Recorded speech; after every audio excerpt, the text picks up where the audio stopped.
Bora lá então, meus irmãos. Nós vamos começar hoje no capítulo 3, acho que é 45, é 46 a página.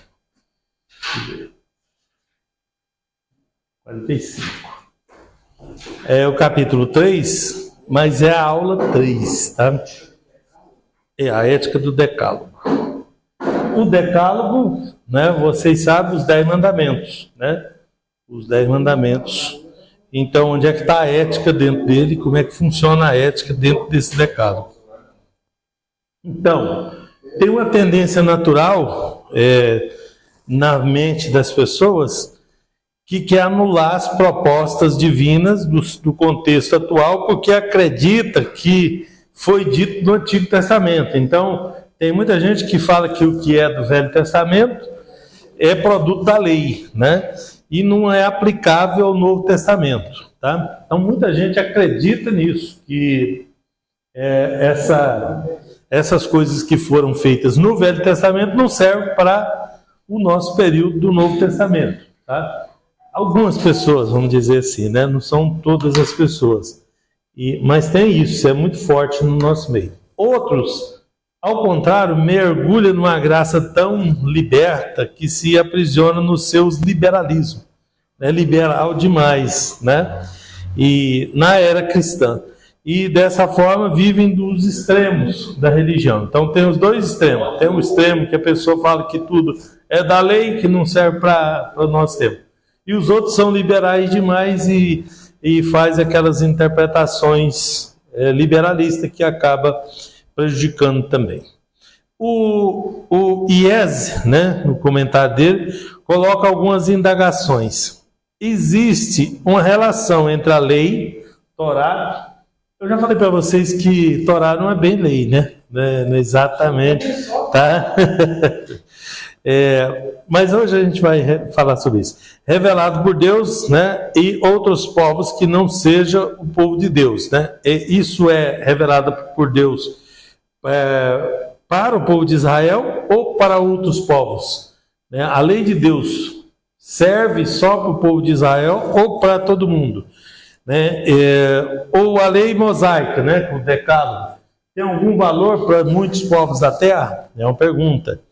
Ou então, a lei não vale apenas para Israel? Outra pergunta. Então, essas indagações aqui é que ele quer responder, tá? Porque não resta dúvida de que a lei é a expressão da vontade de Deus. Para Israel, o povo de sua exclusiva propriedade, dentre todos os povos, mas também para todos os outros povos, tá? Contudo, a Torá, como expressão da vontade de Deus, não se restringe ao povo de Israel. Ela não é só para o povo de Israel. Foi dada ao povo de Israel, a priori, né? Que era o povo que Deus estava trabalhando no Velho Testamento. Com a vinda da igreja, aí isso passou a aplicar às outras pessoas, apesar de que todas essas regras valiam para todo mundo, para todos os povos, mesmo lá na antiguidade, ainda que as pessoas não andavam debaixo disso, né? Porque as pessoas separadas de Deus não estão debaixo da lei de Deus, apesar que elas exato, é para eles também, mas eles não têm essa, né? O povo de Israel seria como se fosse um modelo. Exato. Então, o que precisa ficar claro é que a lei de Deus, a Torá, as palavras ditas, elas são a expressão da vontade de Deus para todos os povos. Essa é a regra, né? Bom, não é todo mundo que observa. Tudo bem, mas é a lei de Deus. Se as pessoas quiserem agradar a Deus, se as pessoas quiserem se aproximar de Deus, só tem um jeito, né? É através de fazer a vontade dele, né?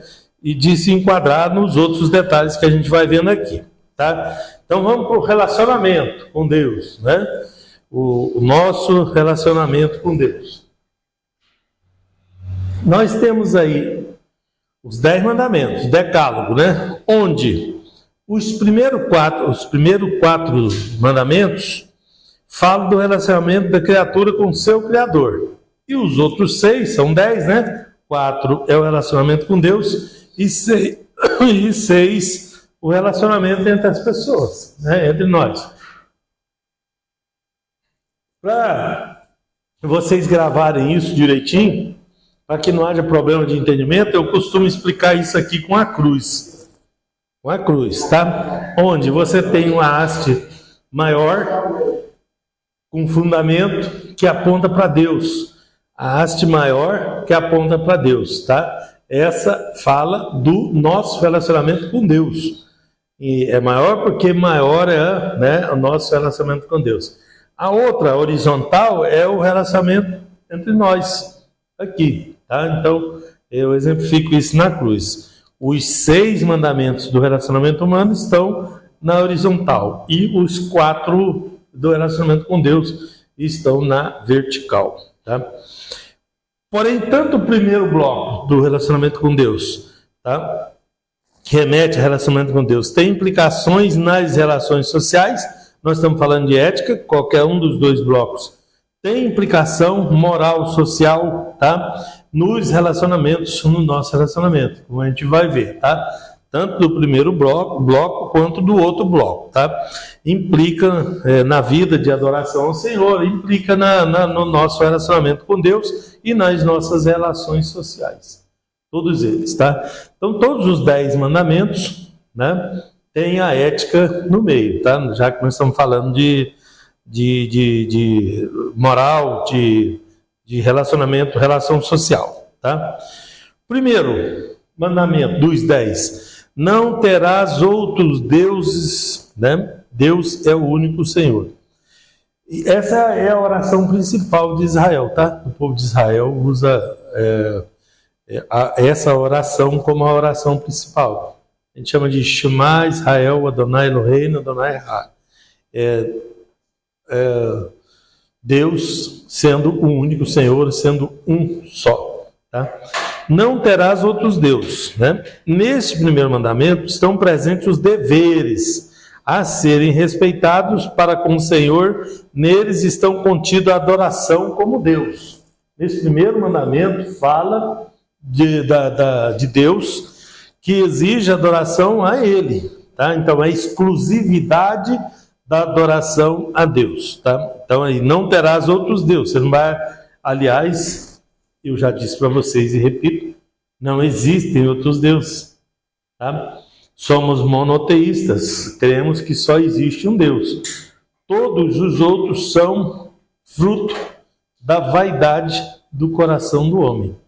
Então, se é a vaidade do coração do homem, então não são Deus, tá? Mesmo assim, se a pessoa canaliza a adoração dele para outros deuses, ou para uma estátua, ou para uma coisa impessoal, ele está desviando a adoração do verdadeiro Deus. Então, não é questão de concorrência, porque não tem concorrência, porque não tem outros deuses.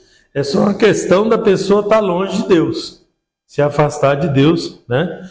E se rebelar contra Deus e adorar outra divindade que nem existe. Vamos dizer assim, tá? Bom, então esse é o sentido do primeiro mandamento, né? No sentido mais restrito desse mandamento, ele tem 2 sentidos. Um mais restrito e um mais geral. O mais restrito está a condenação do politeísmo.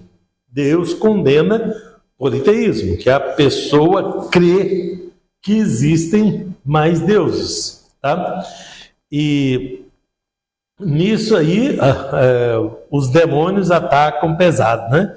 Então cria-se muitos deuses. Essa quantidade grande de deuses é chamada de panteão, tá? Pan quer dizer o mundo inteiro, sabe? Então o panteão é um coletivo de deuses, vamos dizer assim, tá?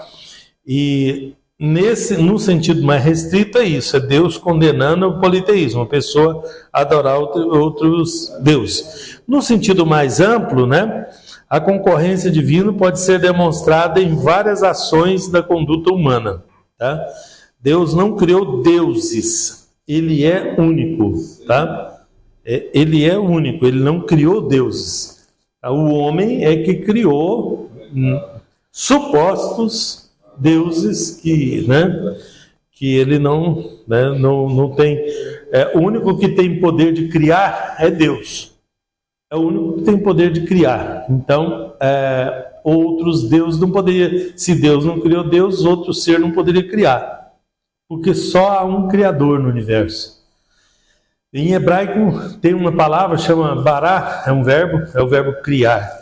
Esse verbo só é usado em relação a Deus. Por quê? Porque só Ele cria. Tá? Então, qualquer outra coisa que o homem fez, ele transformou, ele fez outra coisa, mas criar, quem criou foi Deus. Então, o Deus Criador é um só, tá? E não tem outro, e não há outro. Bom, essa é a definição bíblica a respeito dele, né? Deuteronômio 6:4. Pois deuses são produtos da ação humana, né? Como eu disse para vocês, sendo uma manifestação contrária, né, ao Senhor. Então, a questão dos outros deuses não é que está adorando outros deuses, é porque a pessoa está adorando contrário a Deus, está se afastando de Deus, né? Não está aceitando a autoridade de Deus e por aí vai. Está sendo essa uma manifestação contra, né? Incorrendo no ateísmo prático ou no politeísmo teórico, porque politeísmo teórico, e na prática não existe politeísmo, né? Não tem outros deuses, né? Então todo politeísmo é teórico, tá? Ou a pessoa não crê, né? Não crê em Deus, aí é o ateísmo. Na prática isso é o ateísmo, né? É não crer na existência de Deus, ou não crer nas suas operações. Ambos revelam a natureza caída, tá? Divergente da criatura, né? Levando ao declínio existencial e espiritual. Ambos, né? Tanto o ateísmo quanto o politeísmo, tá? Tá falando dos dois aí. A ação de Israel na restrição deste mandamento consistia em amar e adorar, tá? Amar é a ação precedente de todos os atos. Deus é amor, o ponto principal é amor, o principal mandamento é o amor, tudo parte do amor. E foi por amor que Deus, né, formou o mundo, nos colocou no mundo, criou todas as coisas, arrumou um jeito de, da sua graça, nos alcançar, tudo é amor. Foi por amor, o motivo é o amor, tá? O amor de Deus manifesta a sua graça e a graça precede, vem antes, né, da obediência a Deus. Tá? Deste modo, amá-lo irrestritamente, amar Deus irrestritamente é amar a Deus sem nenhuma restrição, tá? Não colocando nenhuma restrição. E incondicionalmente, nem não colocando nenhuma condição também. Eleva a pessoa ao reconhecimento da graça divina manifestada, né? E esse amor eleva a pessoa, tá, à condição da graça, tá? O caminho contrário, né? O caminho contrário disso aí significa a presença da desgraça, né? Sem a graça, negação da graça, né? Da desgraça humana como resultado da sua obediência. Ou ele alcança a graça de Deus, que Deus é amor, né? Através até do amor também, ou o resultado contrário disso é cair da graça, é não ter graça, né? E depois a adoração, né? Amar e adorar, tá? A restrição desse mandamento aí é isso. Amar e adorar. Adorar, o que é adorar? Adoração como uma questão ética, né? Parece não atrair olhares a princípio, né? Pois remete à ação de reconhecimento ao senhorio de Deus, tá?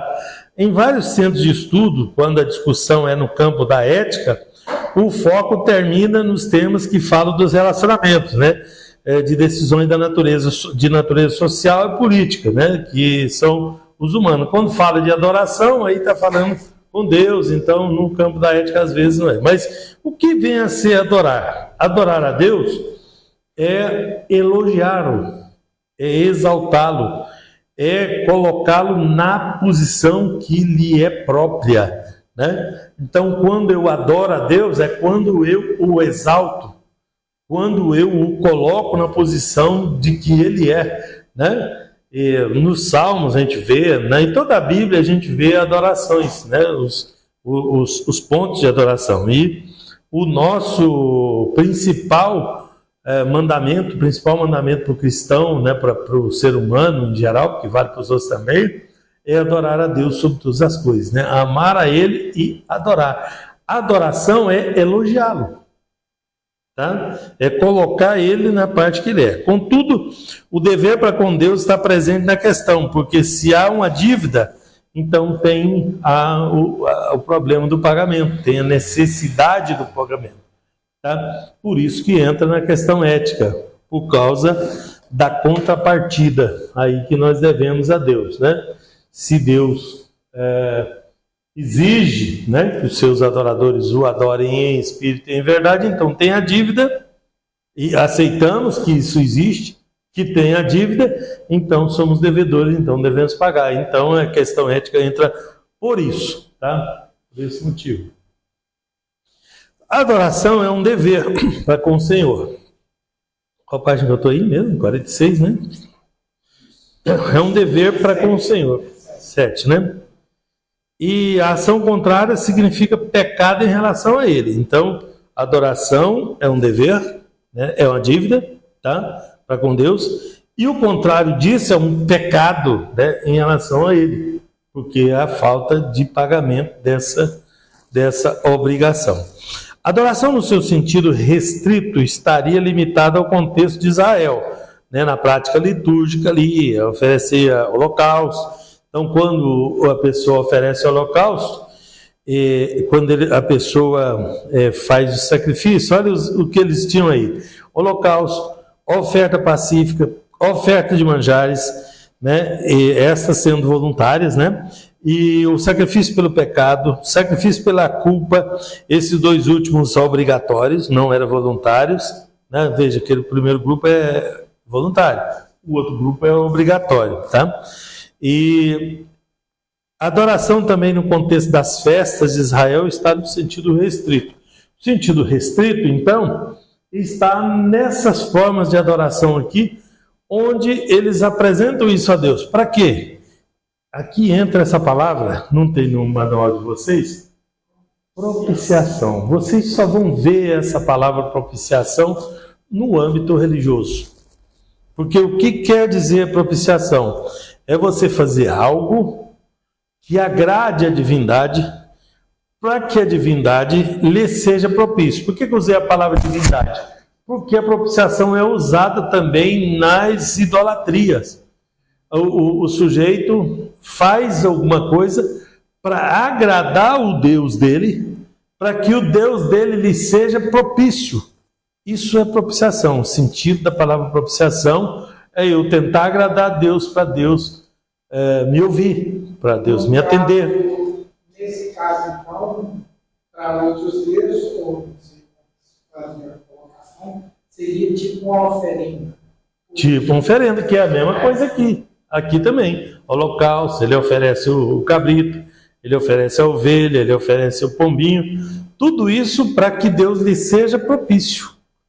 Tá? Para que Deus o atenda. Então Deus colocou uma regra, ó, você vai se chegar a mim desse jeito aqui. Aí a pessoa faz aquilo como um ato de adoração para que Deus lhe seja propício. Tá? Então ele faz algo para adorar a Deus. O que nós podemos fazer para adorar a Deus? Basicamente são duas coisas na nossa, né? Naquele tempo vocês tinham que criar o cabrito, né? Levar lá para o sacerdote fazia. E agora, o que nós podemos fazer para adorar a Deus? Fé.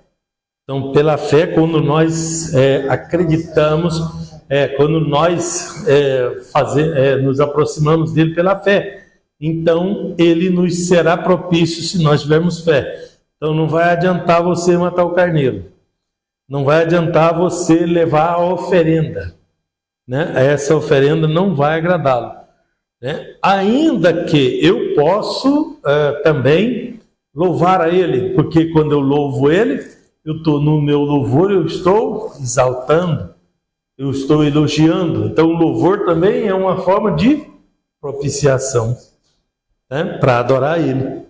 Então eu adoro ele para que ele seja propício a mim. Então todas as formas de adoração que vocês conseguiram, seja na pregação, seja na oração, seja no louvor, seja até nas ofertas, nos dízimos, né? Uma forma que eu estou tentando propiciar. Para a salvação só tem uma, a fé. É só pela fé que eu consigo ser salvo, tá? Mas não é só a salvação, ainda tem uma série de outras coisas aí no meio. Mas que não cabe agora, porque eu estou falando aqui do primeiro mandamento aqui, de como é que nós nos aproximamos de Deus aqui, tá? Bom, adoração também é uma questão ética. Chegamos no ponto que a gente queria, já que nós estamos falando de ética. Porque apesar de todas as suas implicações, a falta dela resulta na presença do mal. Então a decisão que eu tomo vai acontecer o bem ou o mal, tá? Então a falta, né, aí tem a questão ética por isso, porque a falta de Deus, a falta de adorar, a falta de nos aproximar de Deus vai produzir o mal. O mal, na verdade, o mal ele se manifesta na ausência do bem. Para explicar isso, eu costumo usar a geladeira, né? Você não coloca gelo dentro da geladeira. O universo, ele tem uma energia, ele tem um calor, né? Então, o calor é o que existe. Se você tirar o calor, é o frio. Então, é a ausência do calor que causa o frio. Você não cria o frio, você só tira o calor. Aí o caos é o gelo. Então, caos, a ausência do bem, o mal se instala automaticamente. Porque o bem é a energia do universo. A falta dele é o caos, que é o mal.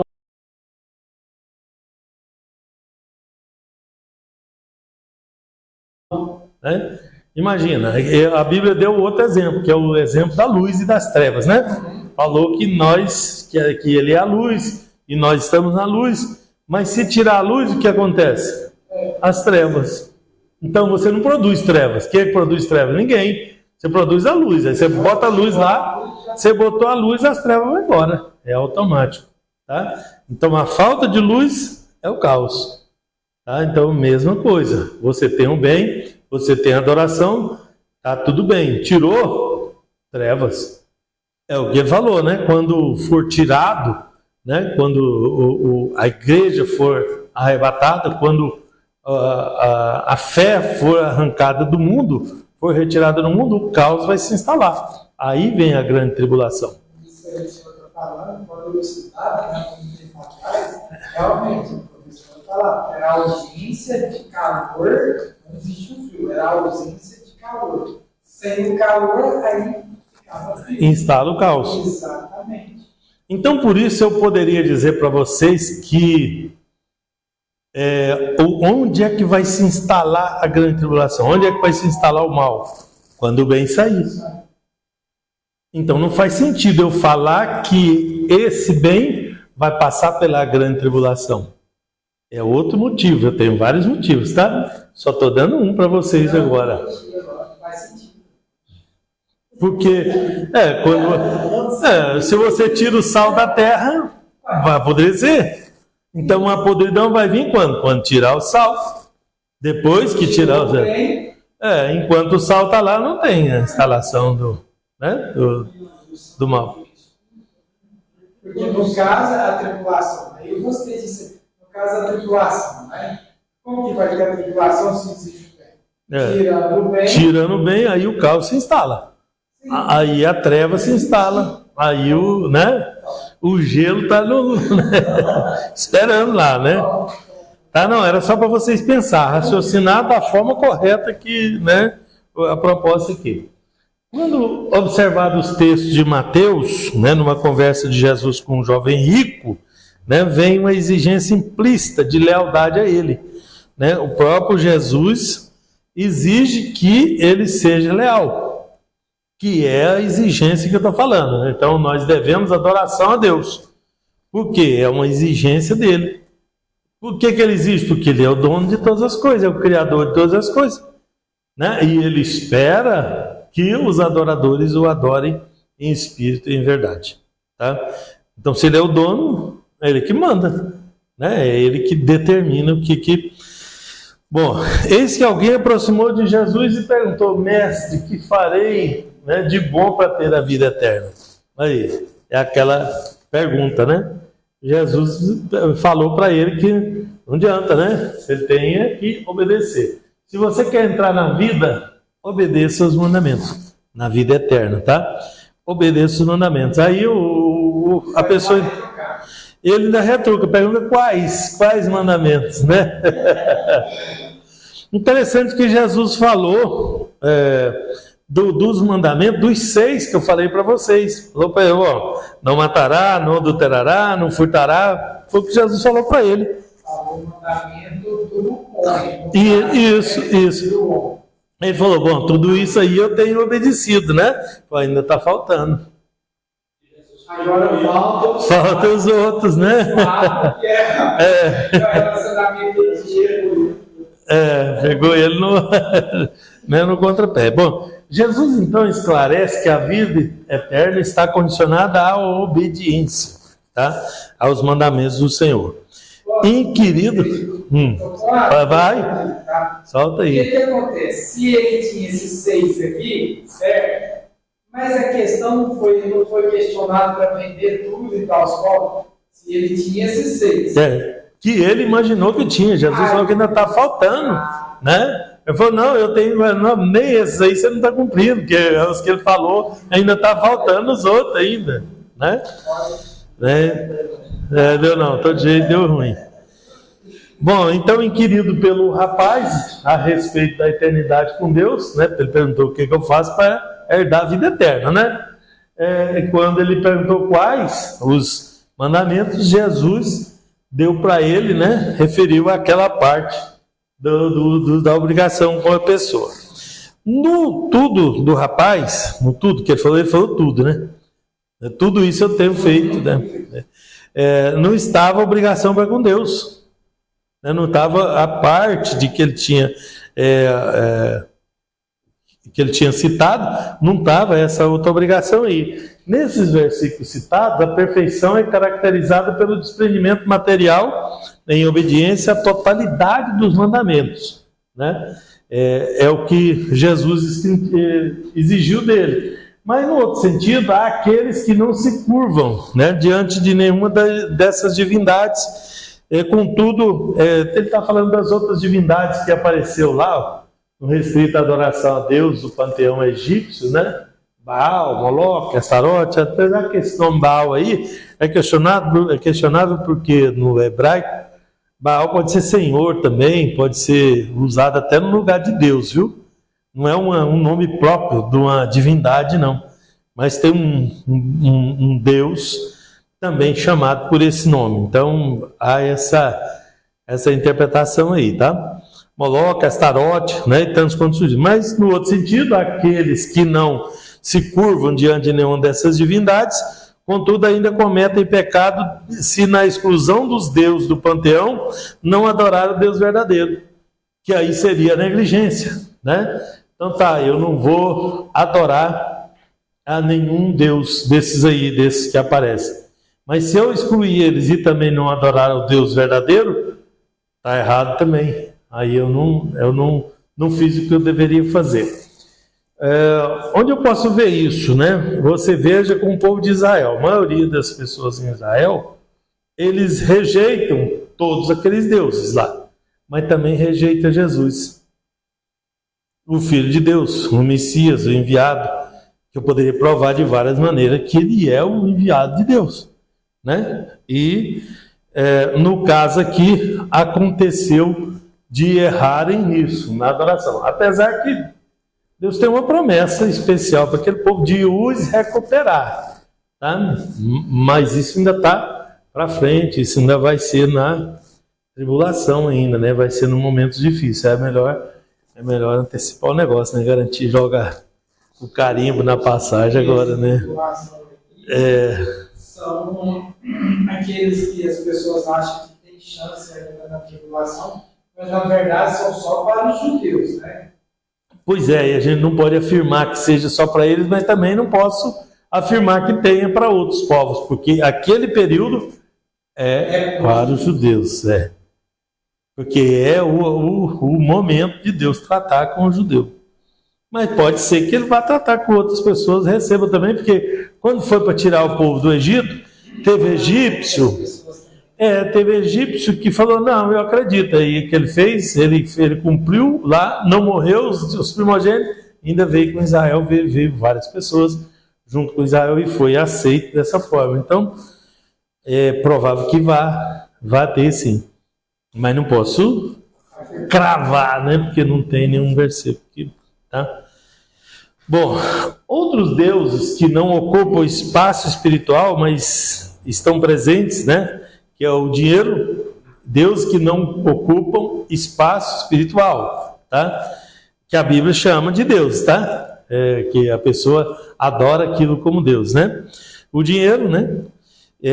O prazer, quando colocado em primeiro lugar, porque o prazer tem o prazer lícito e o ilícito, tá? O dinheiro também, o dinheiro não é pecado de si mesmo. O amor ao dinheiro e a forma que a pessoa ganha esse dinheiro, essas coisas que pode ser questionável, ele pode se transformar num Deus. O prazer pode se transformar num Deus, numa divindade para a pessoa também. O próprio ventre, né? A comida, né? Cuidado com a carne, né? Então, pessoas que só pensam nas coisas terrenas, né? Então isso pode se transformar. Em resumo, tudo que se tornar primazia, né? Primeiro, no lugar do único Deus, torna-se um Deus substituto, tá? E é um Deus que foi substituído pela humanidade. A humanidade substituiu Deus por outra coisa no lugar, tá? No Antigo Testamento acontecia, hoje também acontece. Acontece de outra, diferente, mas acontece do mesmo jeito, né?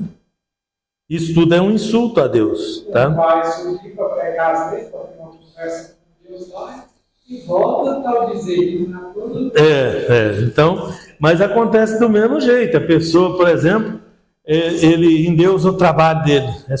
Ele põe o trabalho dele acima de Deus. Não, mas você não foi nascer no meu serviço. Deus sabe, o meu trabalho me atrapalhou.